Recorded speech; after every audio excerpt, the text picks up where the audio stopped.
Welcome back to Fox and Friends Weekend. Well, Joe Biden continues to face backlash from both sides of the aisle for his recent handling or mishandling of the Israeli-Hamas war.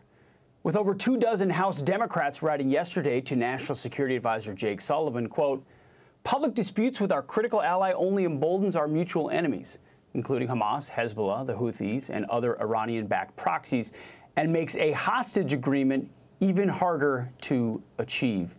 Here to react on a Saturday morning, Mr. Sean Hannity. Sean, how you doing? First of all, I watch every Saturday morning, so I might as well be on.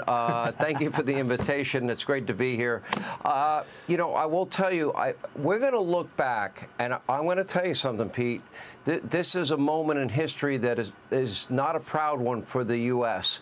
We had a U.S. president literally surrender in the war on terrorism while simultaneously abandoning our allies as they fight for their very survival. You know, we played a tape on Hannity this week, Joe Biden in 2019 say we would never, it would be preposterous to ever think of abandoning Israel and withholding military aid, and he did that very thing this week. Here's the danger, is the world is watching, Pete. I mean, think about this. Our allies are watching. What have they learned this week? You can't count on the U.S. Yeah. Think about this. Joe Biden said, well, we'll support you only with defensive weapons, but we won't support your victory in the war on terror. I'd like to know, why is there any moral ambiguity? What part of what happened on October 7th is he and these lunatics on college campuses not understanding? What happened was the worst terror attack in their history, based on Israel's population. If we compared it to our population, it would be the equivalent of losing 40,000 Americans in a single day and having 8,000 Americans taken hostage and taken out of the U.S. Wow. And so Israel is now in a fight for their very survival. Their number one ally, so they thought, has now abandoned them. They're going to win the war regardless. But not only are our allies watching this probably in horror, but our enemies are emboldened. You know, Joe Biden is not strong enough to stand up to the radicals that now represent the majority of the Democratic Party. He's not strong enough to stand up to them and say, sorry, this is about fighting radical Islamic terrorism. Israel has a right to self-defense, and their survival is hanging in the balance, and we fully support their victory in the war on terrorism. They're not asking for boots on the ground. They're even willing to pay for the weapons that they have wanted from us. But to be abandoned by the President of the United States, it is an abandonment of the cause of liberty and freedom. The United States President should be, the leader of the free world. He's abandoned that cause, and the world now knows it, and our enemies know it, and they're all emboldened. And I'll tell you one other thing. If you look at the 10 million plus unvetted Joe Biden illegal immigrants, many coming from Iran and Syria and Yemen and Egypt and Afghanistan and China and Russia, tens and tens of thousands. Well, I got to tell you, Pete, I'm not confident that 9/11 2.0 or worse is coming. I pray to God I'm wrong. I don't think I'm wrong, Pete. Do you think, Sean, you were hearing this letter, I don't think you're wrong either, of Democrats calling out his policy. Does this only intensify leading up to the convention? Are we looking at a 1968 convention? I mean, how bad does this get? Look, this all started when the Democratic presidential primary took place in Michigan, and Joe Biden lost 18.9% of the Democratic Party vote in the primary to people that were uncommitted. And he lost them to a lot of the radicals that live in Michigan.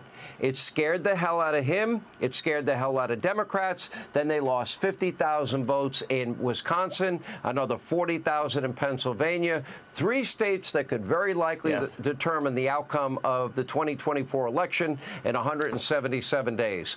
So I think Joe has put his own blind personal political ambition above what America needs to stand for, the cause of liberty and the cause of freedom and the cause of human rights, and stand against radical Islamic terrorists that killed 1,200 Israelis on October 7th, took hundreds hostage, including Americans that Joe Biden hasn't lifted a finger to get out of there. Yeah, our allies know that we're absent and our enemies know to take advantage. There's no doubt. Speaking of enemies and allies, that brings us to a new Fox Nation show you've got, Sean. It's called Outlaws and Lawmen with Sean Hannity. Here's a quick promo clip. Watch.